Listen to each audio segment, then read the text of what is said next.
course lotion, because the lotion absorbs more quickly into the skin. So the oil is going to give me a glide and more of a slip and being able to glide over their skin longer than the lotion will. So I like to use, when I want to massage for a while, I want to use an oil. If I'm going to be firmer with my pressure, then I'm going to use a cream, because I still get a slip, but I am able to have a little bit more of a grip with that. So initially, I'm going to then just what we call effleurage or gliding strokes, where I'm just going to do this all over and get that oil all over. When I am doing a massage or when I am doing a back facial, I have a little ramekin or a little bowl with the massage cream or the oil, so that the client is not hearing the pump sound. That is a pet peeve of mine, and when I hear that, I'm like, ugh. I just, like, for me, I'm like, ugh, I hate that. That's just a personal preference. Do clients really care? Probably not, but it is a nice, you know, will they ever notice that they don't hear that? Maybe not, but I think it's just a nice touch that they don't hear that, you know, pump sound. So, what I like to do when I'm doing a massage, I divide it in, specifically for the back, I divide it in quadrants. So I'm going to divide it into 4 quadrants, and I'm going to do a more what I like to call detailed techniques. So initially I'm getting that lotion all over, excuse me, the oil all over, and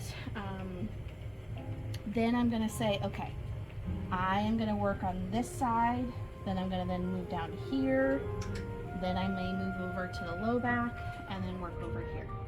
And then whatever I try to do on this side, I'm going to try to replicate that and make sure that I do that on this side. Okay? So initially, I like to do a lot of loose fist. A loose fist is not a punch you in the face fist like this. A loose fist is literally loose. So I am massaging with this part of my hand, okay? But look how nice and straight my wrist is. Because I'm not going forward like this, I'm not going super back like this, but I'm keeping my wrist nice and neutral. So this is going to help to protect my wrist, so I'm not having any issues by straining my wrist. Okay?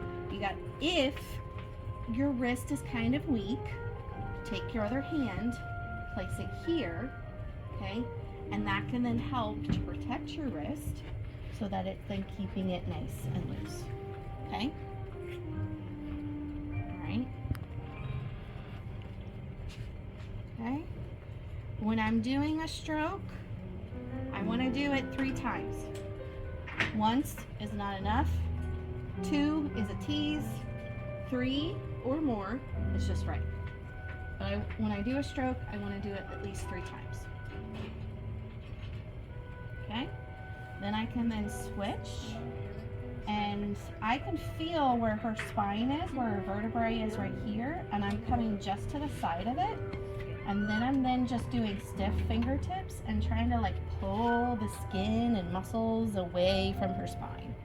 And then I'm just doing a hand over hand.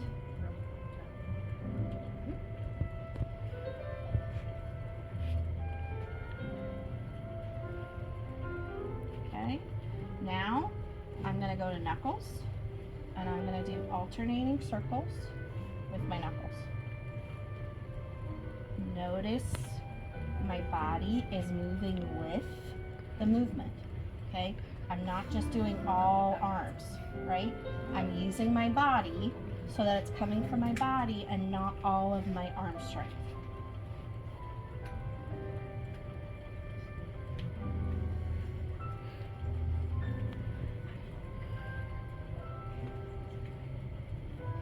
Okay, then I can just do stiff fingers and go back and forth, and this is what's considered like a friction technique, and this helps to spread the muscle fibers.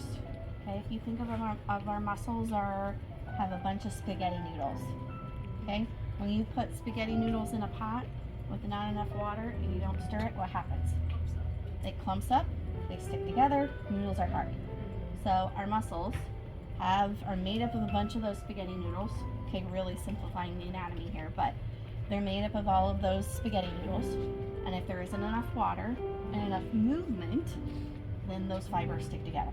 So through massage, through stretching, through exercise, we can spread those muscle fibers and help to prevent those spaghetti noodles from sticking together. And so this is helping to spread all those spaghetti noodles. Okay, so that's about what I would do for this section. Now I'm going to move down to the next one. Okay, I can then again do loose fist. Okay, in this section, do just a little hand over hand, or I can put them together. Okay, what I'm just being mindful of is that I'm never pressing directly over the spine. Bone on bone don't feel good. Okay.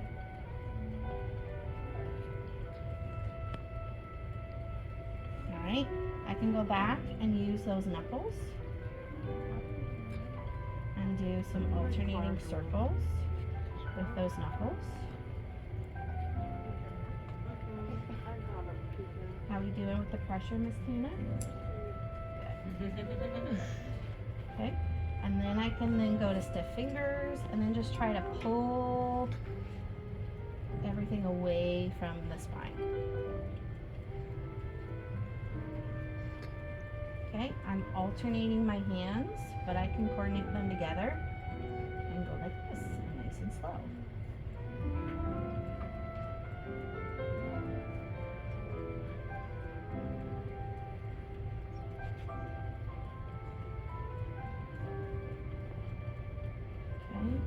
Now, how do I want to get to the other side?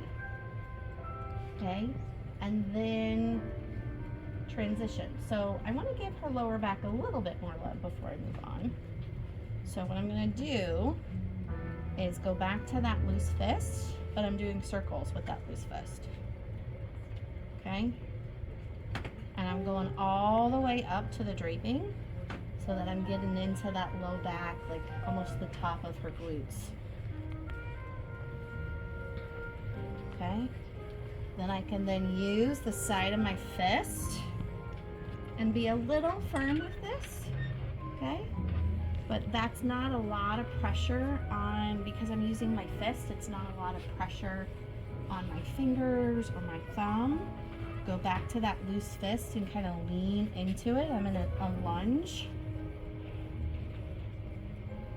So you may see how my shoulder is lifting up. So that is not good body mechanics. That's where I would want a lower table so that my shoulder is not doing that, okay? So I'm trying to be mindful to keep this down.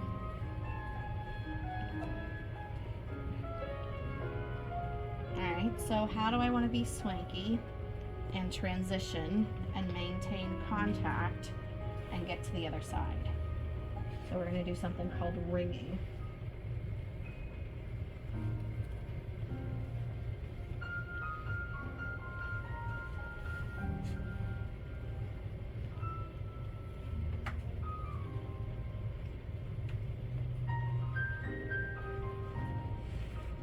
So that's then how I'm then transition to the head of the table. And then I can then come back. And I've been able to work my way around. And then do this ringing on the other side. And then all of the techniques that I did on that side, I'm then going to then recreate on this side. Once I've done that and recreated on this side, then I'm going to go back to then doing where I'm working on both sides at the same time to then tie all that together. So here I'm using that loose fist again.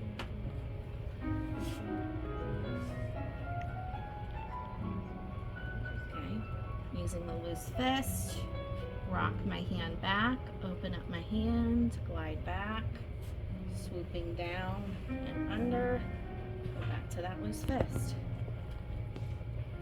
Okay, and then depending on like if they want, like, I'm not going to touch her hair, but you know, then I could then do some scalp massage and work my way out through, you know, her hair if I want.